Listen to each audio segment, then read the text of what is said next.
مقصد یہ ہے کہ دیکھا جائے اسکولوں میں سہولتیں کیسی ہیں، نئے داخلے کتنے ہوئے، یونیفارم بچوں کو ملے یا نہیں، حاضری کی کیا صورتحال ہے، دوپہر کا کھانا کیسا مل رہا ہے، جو تعمیراتی کام چل رہے ہیں ان کا کیا بنا۔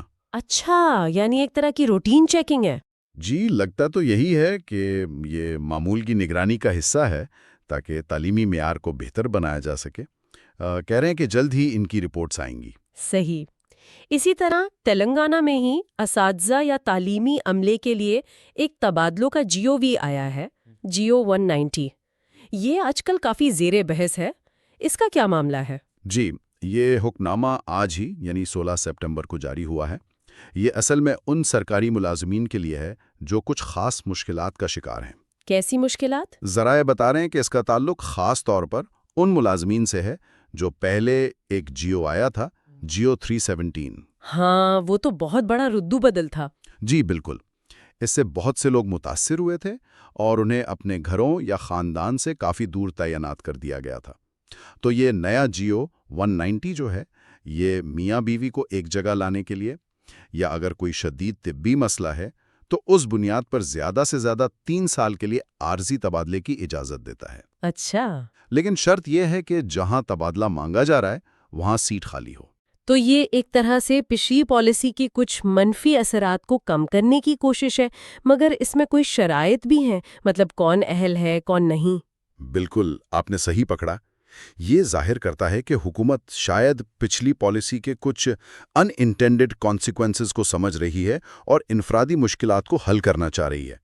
لیکن ہاں، اس میں ایک اہم شرط یہ رکھی ہے کہ وہ ملازم جنہیں جیو 317 کے تحت نئی جگہ تعیناتی کے بعد پروموشن ملی ہے، وہ اس عارضی تبادلے کے اہل نہیں ہوں گے۔ اوہ، یہ بھی ایک نکتہ ہے۔ جی، تو مطلب پالیسی کو احتیاط سے لاگو کرنے کی کوشش لگ رہی ہے تاکہ غلط استعمال نہ ہو۔ اس سے متعلق ایک اور پیغام بھی ہے جو اہلیت کے کچھ مزید پہلو واضح کرتا ہے، جیسے سروس کی تاریخ وغیرہ۔ انتظامی معاملات کی بات چل رہی ہے تو تلنگانہ میں اساتذہ کی کوئی ٹریننگ بھی ملتوی ہوئی ہے؟ جی، یہ بھی خبر ہے۔ ریاضی، فزیکل سائنس، سوشل سٹڈیز اور انگریزی کے اساتذہ کے لیے ایک ٹریننگ ہونی تھی ڈیجیٹل لٹریسی پر۔ ہاں، کل سے شروع ہونی تھی شاید۔ جی بالکل، کل 17 سپٹمبر سے وہ فی الحال ملتوی کر دی گئی ہے۔ وجہ تو نہیں بتائی گئی، بس ڈائریکٹر آف اسکول ایجوکیشن کی ہدایت کا حوالہ ہے۔ یہ بات 2 جگہ سے کنفرم ہوئی ہے، ایک تو براہ راست پیغام آیا ہے اور ایک ٹیچرز فیڈریشن کا خط بھی ہے۔ اور تلنگانہ میں ہی ایک اور چھوٹی سی خبر، اقلیتی رہائشی اسکولوں کے اوقات کار پر نظر ثانی کی کوئی درخواست؟ جی ہاں، ایک MLC ہیں شری پال ریڈی پنگیلی، انہوں نے چیف منسٹر کے دفتر کے ذریعے اقلیتی بہبود کے محکمے کو ایک درخواست بھیجی ہے۔ اچھا، درخواست یہ ہے کہ جو تلنگانہ اقلیتی رہائشی تعلیمی ادارے ہیں یعنی TMRIS، وہ اپنے اسکولوں کے جو اوقات کار ہیں ان پر نظر ثانی کریں۔ یہ درخواست ابھی حال ہی میں 14 سپٹمبر کو دی گئی ہے۔ اب دیکھتے ہیں اس پر کیا ہوتا ہے۔ دلچسپ۔ یہ ظاہر کرتا ہے کہ نمائندے بھی ان معاملات پر نظر رکھے ہوئے ہیں۔ اچھا، اب ذرا UP یعنی اتر پردیش چلتے ہیں۔ وہاں سے ٹیچر اہلیت ٹیسٹ TET کے حوالے سے ایک بڑی خبر ہے۔ بالکل، یہ کافی اہم ڈیولپمنٹ ہے۔ UP کے جو وزیر اعلیٰ ہیں انہوں نے مبینہ طور پر محکمہ تعلیم کو ہدایت دی ہے کہ وہ سپریم کورٹ کے اس فیصلے کے خلاف نظر ثانی کی درخواست دائر کرے۔ کون سا فیصلہ؟ وہ فیصلہ جس میں سپریم کورٹ نے اساتذہ کی بھرتی کے لیے ٹیٹ کو لازمی قرار دیا تھا۔ اچھا، تو حکومت اس کے خلاف جا رہی ہے، کیوں؟ خبروں کے مطابق حکومت کا موقف یہ ہے کہ ریاست میں جو پہلے سے موجود اساتذہ ہیں جن کے پاس تجربہ ہے، ان کی قابلیت کو نظر انداز نہیں کرنا چاہیے۔ اچھا، تو یہ ایک طرح سے ٹیسٹ بمقابلہ تجربہ والی بحث ہو گئی۔ جی بالکل، یہ وہی بحث ہے کہ کیا ایک معیاری ٹیسٹ زیادہ اہم ہے یا سالوں کا تجربہ۔ یہ تعلیمی پالیسی میں اکثر یہ سوال اٹھتا ہے۔ صحیح کہا، اس کا اثر تو کافی لوگوں پر پڑے گا۔ اچھا، واپس تلنگانہ چلتے ہیں۔ میدک ضلع میں بچوں کی حفاظت پر کوئی ٹریننگ ہو رہی ہے؟ جی، میدک ضلع کے جو DEO ہیں، ڈسٹرکٹ ایجوکیشنل آفیسر، ان کی طرف سے اطلاع ہے کل اور پرسوں یعنی 17 اور 18 سپٹمبر کو وہاں کے سرکاری گرلز ہائی اسکولوں میں بچوں کے تحفظ اور اسمگلنگ کی روک تھام پر 2 دن کی ٹریننگ ہے۔ کچھ خاص منڈلوں کے اسکولوں سے اساتذہ کو اس میں شرکت کرنے کو کہا گیا ہے۔ یہ بھی ایک اہم قدم ہے۔ بچوں کی حفاظت جیسے معاملے پر آگاہی بہت ضروری ہے۔ بالکل۔ اور تلنگانہ سے ہی ایک اور خبر، شاید تھوڑی متنازعہ، ورنگل میں اردو میڈیم اساتذہ کے ساتھ کسی امتیازی سلوک کی بات؟ جی، کل کی ایک خبر میں یہ بات آئی ہے، کوئی میٹنگ ہوئی تھی ٹیچر MLC کے مسئلے پر، تو وہاں اردو میڈیم کے اساتذہ نے الزام لگایا ہے کہ ان کے ساتھ مبینہ طور پر تعصب برتا گیا۔ اب اس معاملے کی تحقیقات کے لیے کمیٹی تو بنائی گئی ہے، لیکن خبر میں یہ بھی لکھا ہے کہ اس کمیٹی میں اردو میڈیم کا کوئی نمائندہ نہیں ہے۔ اس پر ان اساتذہ نے تشویش ظاہر کی ہے کہ تحقیقات شفاف کیسے ہوں گی۔ یہ تو واقعی قابل غور نکتہ ہے، نمائندگی کا مسئلہ اہم ہے۔ جی اچھا، یہ تو ہو گئیں تعلیم اور انتظامیہ کی باتیں۔ اب ذرا کچھ آنے والے پروگرامز اور مواقع دیکھ لیتے ہیں جو ذرائع میں ملے۔ کریم نگر میں کوئی ایکسپو ہو رہا ہے؟ جی ہاں، ایک پوسٹر ہے ایکسپو 2025 کریم نگر کا۔ یہ جماعت اسلامی ہند منعقد کر رہی ہے 19 سے 21 سپٹمبر تک سرکس گراؤنڈ میں۔ ٹھیک ہے، اور کل حیدرآباد میں بھی کوئی خاص پروگرام ہے، خاص طور پہ طلباء کے لیے؟ جی بالکل، کل 17 سپٹمبر کو سنی دعوت اسلامی حیدرآباد والے ایک مقامی اساتذہ تنظیم ہے AITA آصف نگر منڈل، ان کے ساتھ مل کر جی احد ہائی اسکول ٹپا چبوترا میں طلباء کے لیے ایک نعتیہ مقابلے کا اہتمام کر رہے ہیں۔ یہ اصل میں جو آنے والا جشن میلاد النبی صلی اللہ علیہ وآلہ وسلم ہے، اس کی 1500 سالہ تقریبات کے سلسلے میں ہے۔ اچھا، ماشاءاللہ، یہ تو اچھی سرگرمی ہے۔ جی، نوجوانوں کو جوڑنے کا ایک طریقہ ہے۔ اور آخر میں ان لوگوں کے لیے جو اپنی تعلیم مکمل کرنا چاہتے ہیں، شاید ریگولر نہیں کر پائے، ٹاس کے داخلوں کا بھی اشتہار تھا۔ جی، Telangana open school society TOSS, انہوں نے SSC یعنی 10ویں اور انٹرمیڈیٹ یعنی 12ویں کے داخلوں کا اعلان کیا ہے۔ اہم بات یہ ہے کہ بغیر لیٹ فیس کے اپلائی کرنے کی آخری تاریخ 18 سپٹمبر ہے، یعنی پرسوں۔ اچھا، یہ تو قریب ہی ہے۔ جی، اشتہار میں لکھا ہے کہ عمر کی کوئی قید نہیں، 6 مہینے میں کورس مکمل ہو سکتا ہے، اور جو مدرسے کے پس منظر سے طلبہ آتے ہیں ان کے لیے فیس میں 50% رعایت بھی ہے۔